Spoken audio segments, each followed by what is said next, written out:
Hello and welcome. My name is Joshua Robertson with LifeGrove. I hope you can excuse the raspiness of my voice. Woke up this morning with quite a few symptoms that have put me under weather, but I think that I'm defeating them rather well, so be back to new in no time. But I was moved to come on today and talk a little bit about suffering, share some thoughts in regards to suffering and our current situation in the world. So, none of us are strangers to suffering. We've all experienced it. We couldn't experience life without running into it a time or two. We've not only seen it in our own lives, but we've also seen it in the lives of those that we hold most dear. Suffering can come about in many ways. It can be through sickness.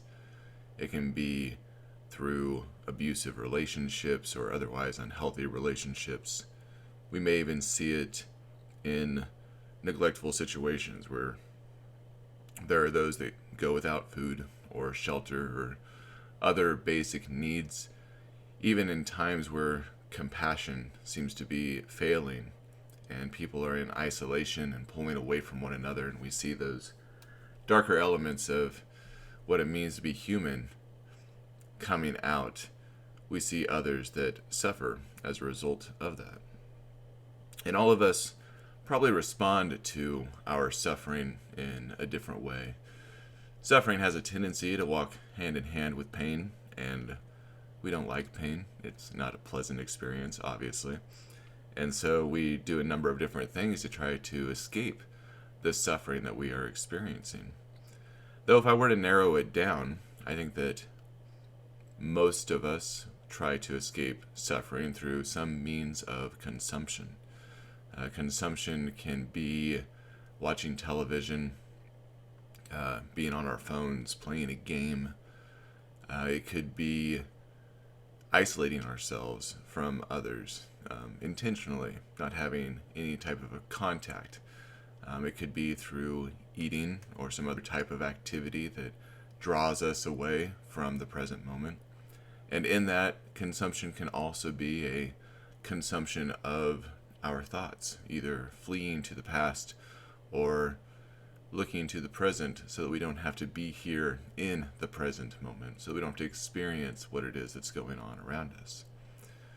But eventually we have to come back home. We have to return here to the present, to home. We have to allow our being to be here in this moment and look around and see where the world is at and what is going on.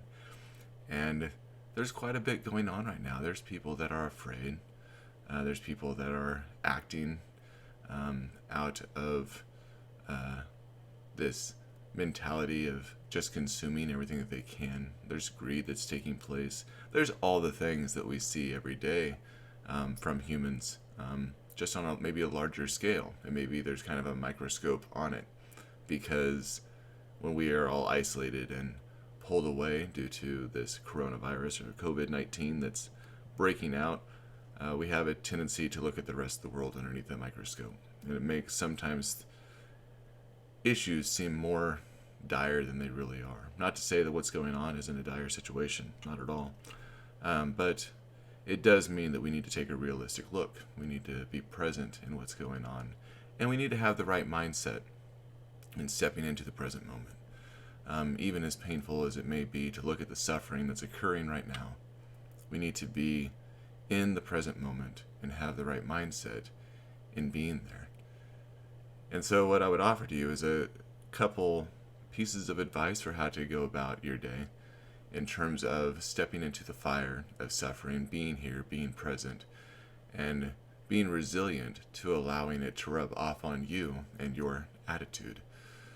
One of the things that we can do is really approach our interactions not only with others but with ourselves from a place of compassion and engaging in acts of kindness. I will say I've seen many wonderful things through social media, because we're often really just kind of limited to social media right now, aren't we? And seeing how folks are interacting in a positive way, giving that helping hand to those that are in need to help reduce their suffering, being willing to be there with them. But I think that we all can do that. We all can learn from that. We can all approach those in our most inner circles and even those outside of them from a place of compassion, doing acts of kindness, showing love, expressing joy, building up humanity instead of tearing it down, and not engaging in some of the fear-mongering that has taken place, where there's finger-pointing and name-calling and greed and envy, and again, some of those negative human traits that are showing their face in a time where we don't need those to be present. We need to be standing together and not dividing ourselves apart. So, that is what I would offer to you today. As you're going about your day, look at places where you can step into the fire of suffering and be a light of compassion and kindness and love. Maybe it helps to remember, I didn't even realize, wearing the shirt of the old Hawaiian saying, no rain, no rainbows. We want to make sure that we're coming out of the other side of this seeing rainbows and not just continuously walking through the downpour. We want to make sure that the rain eventually disperses. And a lot of it, I think, has to do with how we handle these moments. It's how we approach this situation. Are we doing it together for humanity to evolve and change? Do we look underneath that microscope and see where there's room for improvement? Or are we just looking underneath the microscope and looking at ways that we're different? Are we trying to find more reasons of fault or blame or shaming others? Or are we using this moment to find those things that really unite us? I hope that you're finding the things that are uniting you today. I hope there's something in this video that's helpful for you, something you needed to hear today, and that will help you get through this day, whether you're isolated or on lockdown, as I know many people are, and hopefully finding a little bit more hope in that. In the meantime, I'm going to continue drinking some lemon water, get my voice back where it needs to be, so maybe this isn't so slow and drawn out and raspy the next time. You guys take care of yourselves.